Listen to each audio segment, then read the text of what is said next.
Matthew chapter 26, verse 30 through 56. And when they had sung a hymn, they went out to the Mount of Olives. Then Jesus said to them, "This very night all of you will fall away on account of me. For it is written, I will strike the shepherd, and the sheep of the flock will be scattered. But after I have risen, I will go ahead of you into Galilee."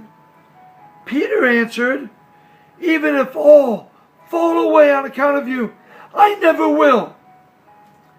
Jesus replied, "I tell you the truth, this very night, before the rooster crows, you will disown me 3 times.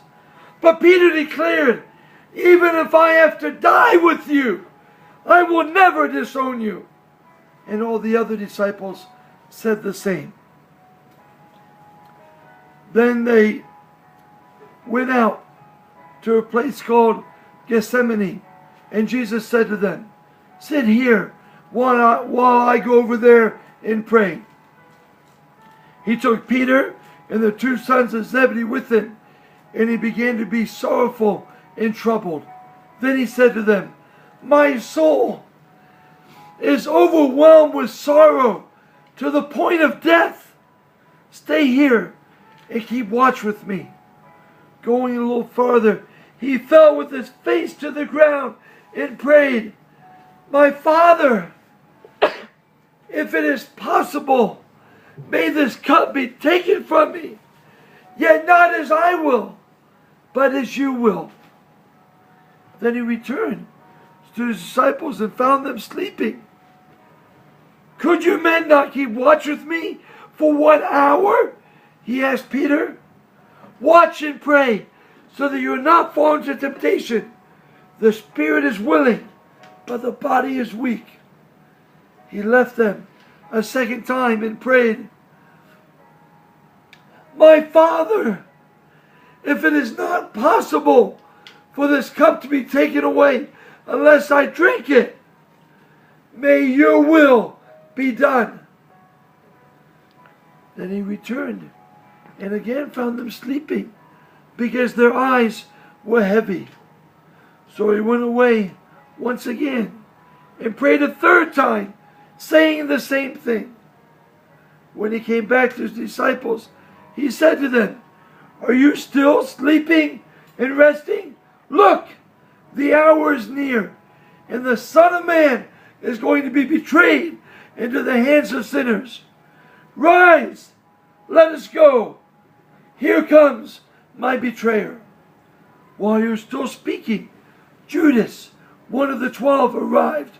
With him was a large crowd, armed with swords and clubs, sent from the chief priests and elders. Now the betrayer had arranged a signal with them. "The one I kiss is the one. Arrest him." Going at once to Jesus, Judas said, "Greetings, Rabbi," and kissed him. Jesus replied, "Friend, do what you came for." Then the men stepped forward, seized Jesus, and arrested him. At this, one of Jesus' companions reached for his sword, drew it, and struck the servant of the high priest, cutting off his ear. "Put your sword back in its place," Jesus replied. "For all who draw the sword will die by the sword. Do you think I cannot call on my Father, and he will at once put at my disposal 12 legions of angels? But how then will the scriptures be fulfilled that said it must happen in this way?"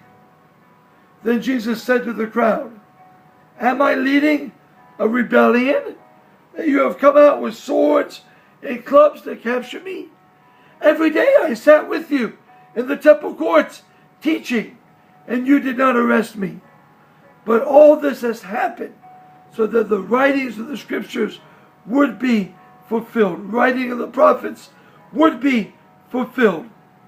Then all the disciples deserted him and fled.